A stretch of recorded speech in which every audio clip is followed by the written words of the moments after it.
আপনাদের প্রত্যেককে welcome digital express official YouTube চ্যানেলে। তো আপনারা দেখতে পাচ্ছেন এই মুহূর্তে আমরা আছি গভর্নমেন্ট অফ ওয়েস্ট বেঙ্গলের অফিসিয়াল ওয়েবসাইটে।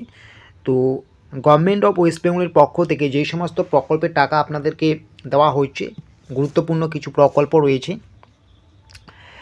যেমন বার্ধক্য ভাতা, প্রতিবন্ধী ভাতা, লক্ষ্মীর ভাণ্ডার, কৃষক বন্ধু, বিভিন্ন রকম গুরুত্বপূর্ণ প্রকল্প রয়েছে। এই প্রকল্প নিয়ে কিন্তু রাজ্য সরকারের কিছু গুরুত্বপূর্ণ আপডেট উঠে আসছে, যেগুলো আজকে আমরা আপনাদেরকে জানাবো। অবশ্যই কিন্তু এগুলো একটা ভালো খবর এবং ভালো কিছু আপনাদের জন্য কিন্তু এটা অপেক্ষা করছে, ঠিক আছে? তো অবশ্যই কিন্তু আপনারা শেষ পর্যন্ত ভিডিওটাকে দেখবেন। তো আপনারা জানেন যে আপনাদের যে এই সমস্ত প্রকল্পের যে আবেদন প্রক্রিয়া, এটা কিন্তু দীর্ঘদিন ধরে কিন্তু অফলাইনে হচ্ছে, ঠিক আছে? অফলাইনে আবেদন হওয়াতে কী সমস্যা হচ্ছে? অফলাইনে আবেদন হওয়াতে আপনাদের ফর্ম সংগ্রহ করতে হচ্ছে বিভিন্ন জায়গা থেকে, তারপরে সেটা কারো দ্বারাই আপনাকে ভর্তি করে নিতে হচ্ছে, তারপরে আবার পুনরায় ব্লক অফিসে বা দুয়ারে সরকার ক্যাম্পে জমা করতে হচ্ছে। আর দুয়ারে সরকার ক্যাম্প তো সবসময় বসে না, তার জন্য অবশ্যই আপনাকে কিছুটা সময় ধরে ব্লক অফিসে যেতে হচ্ছে বা কোনো সরকারি আধিকারিকের কাছে গিয়ে জমা করতে হচ্ছে, ঠিক আছে? কিন্তু এই অফলাইন প্রক্রিয়াতে এরকম সমস্যা হচ্ছে। যদি এই প্রক্রিয়াটাকে অফলাইন না করে পুরোপুরি অনলাইন করা হতো, তাহলে কিন্তু আপনারা সামান্য কিছু পেমেন্ট করে যে কোনো ক্যাফের দোকান থেকে কিন্তু আপনারা সেটা করে নিতে পারতেন, ঠিক আছে? আপনাকে কোনো জায়গায় যেতে হতো না, আপনাকে কিন্তু কোনো রকম হয়রানি হতে হতো না। বা অনেক সময় কিন্তু এই যে ফর্মগুলো ভর্তি করতে হয় অফলাইনে, অনেকে কিন্তু ভুল ভ্রান্তি তথ্য দেয়, ভুল করে ফেলে, এর ফলে কিন্তু সমস্যা হয়, ঠিক আছে? আর অনলাইনে কিন্তু যারা ক্যাফের দোকানে থাকে তারা কিন্তু একটা যথেষ্ট নলেজ নিয়ে থাকে, সেরকম কিন্তু ভুল হওয়ার সম্ভাবনা সেখানে থাকে না, ঠিক আছে?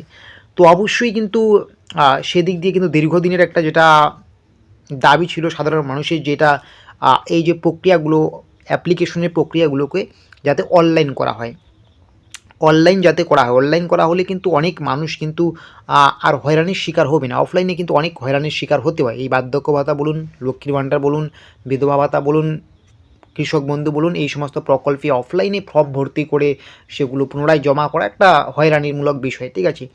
তো আপনারা জানেন কিছুদিন আগেই কিন্তু 16 দফা যে নির্দেশিকা জারি করা হয়েছে রাজ্য সরকারের পক্ষে এই টাকা দেওয়া নিয়ে, বিভিন্ন প্রকল্পের 16 দফা যে দাবি জারি করা হয়েছে, যেখানে অবশ্যই ট্যাপ কেলেঙ্কারিতে যেরকম সমস্যাটা হয়েছে ওই রকম সমস্যা যাতে না হয় সমস্ত দিকেই কিন্তু নজর দেওয়া হয়েছে।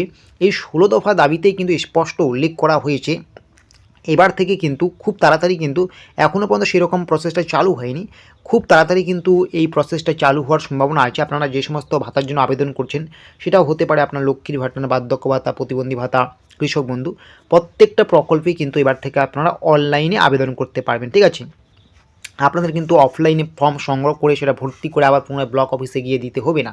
আপনারা কিন্তু চাইলে সেটা কিন্তু আপনারা বাড়িতে বসে ফোনের মাধ্যমে বা কোনো ক্যাফের দোকানে গিয়ে কিন্তু আপনারা সেটা অনলাইনে করতে পারেন। তো এটা কিন্তু খুব তাড়াতাড়ি শীঘ্রই কিন্তু এটা চালু হওয়ার একটা সম্ভাবনা দেখা দিচ্ছে। এটা কিন্তু যে 16 দফা যে বিশেষ নির্দেশিকা দেওয়া আছে সেখানে কিন্তু উল্লেখ আছে। কারণ অনলাইনে দিলে কি হয়, আপনারা যদি কোনো জায়গায় কোনো ভুল কিছু করে ফেলেন, সেটা কিন্তু আপনারা অনলাইনে কারেকশনটা করতে পারবেন, ঠিক আছে? আর অফলাইনে কিন্তু একটা জটিল প্রসেস, ঠিক আছে? তার জন্য কিন্তু অনলাইনেই করা হচ্ছে। এখনও পর্যন্ত যা আপডেট, আপনাদের কিন্তু খুব তাড়াতাড়ি কিন্তু এই সমস্ত ভাতার যে অ্যাপ্লিকেশন প্রক্রিয়াটা কিন্তু অনলাইনে শুরু হতে চলছে। যখনই একদম অফিসিয়ালি অনলাইন শুরু হবে এই সমস্ত ভাতার আবেদন প্রক্রিয়া, সেটা কিন্তু আমরা আপনাদেরকে জানিয়ে দেবো, ঠিক আছে? এটা তো 1 নাম্বার গেল। 2 নাম্বার যেটা সবথেকে গুরুত্বপূর্ণ বিষয়, আপনারা এই যে বিভিন্ন ভাতার টাকা পাচ্ছেন, আপনাদের কিন্তু SMS করে ফোনে কিন্তু জানিয়ে দেওয়া হচ্ছে না, ঠিক আছে?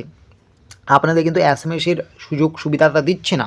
যেমন বিভিন্ন জায়গা থেকে আপনার কোনো কিছু ফোনে আসলে কিন্তু একটা SMS করে জানিয়ে দেওয়া হয়, ঠিক আছে? এর ফলে আপনারা কিন্তু আগেই সতর্ক হয়ে যান। তো আপনারা তো এরকম নয় বারবার ব্যাঙ্ক অ্যাকাউন্টে গিয়ে চেক করবেন, এরকম তো না। তার জন্য কিন্তু আপনার ফোনে টাকা ঢোকার সঙ্গে সঙ্গে যদি একটা SMS চলে আসতো, খুব ভালো হতো, ঠিক আছে? এই রকমই কিন্তু একটা বিশেষ নির্দেশিকা জারি করা হয়েছে, 16 দফা যে বিশেষ নির্দেশিকা জারি করা হয়েছে রাজ্য সরকারের পক্ষ থেকে, সেখানে কিন্তু স্পষ্টভাবে উল্লেখ করে দেওয়া হয়েছে এবার থেকে কিন্তু টাকা পাঠানোর পর উপভোক্তাদের ফোনে কিন্তু SMS করে জানাতে হবে। এই যে 16 দফা যে নির্দেশিকা জারি করা হয়েছে না, সেখানে এই দুটো বিষয় কিন্তু খুবই গুরুত্বপূর্ণ, যে এই সমস্ত ভাতায় আবেদন করার জন্য এবারে অনলাইনে বিভিন্ন পোর্টালের মাধ্যমে আবেদন করা যাবে ওয়েস্ট বেঙ্গলে, ঠিক আছে? এবং 2 নাম্বার যে বিষয়, যে উপভোক্তাকে টাকা পাঠানোর সঙ্গে সঙ্গে বা টাকা পাঠানোর আগেই কিন্তু SMS করে সচেতন করে দিতে হবে, ঠিক আছে? যাতে উপভোক্তা বুঝতে পারে তার ব্যাঙ্ক অ্যাকাউন্টে টাকাটা ক্রেডিট হয়েছে। তো আশা করি আপনারা বুঝতে পারছেন। তো এই দুটো বিষয় কবে নাগাদ চালু হবে, এটা নিয়ে কিন্তু শুধুমাত্র এই 16 দফা দাবিতে বলা হয়েছে, অফিসিয়ালি বলা হয়নি যে কোন ওয়েবসাইট থেকে আবেদন করা যাবে এই সমস্ত প্রকল্পে, কীভাবে আবেদন করা যাবে বা SMS প্রক্রিয়াটা কবে থেকে শুরু হচ্ছে, এটা কিন্তু স্পষ্ট বলা হয়নি। তবে এটা আশা করা যাচ্ছে যে নতুন বছর থেকে কিন্তু এগুলো কিন্তু চালু হয়ে যাবে, এটা আশা করা যাচ্ছে, ঠিক আছে? তো এই আপডেট আপনাদের কীরকম লাগলো সেটা কিন্তু অবশ্যই কমেন্ট বক্সে লিখে জানাবেন এবং সাবস্ক্রাইব করে রাখবেন সমস্ত রকম দরকারি খবর সবার আগে পাওয়ার জন্য।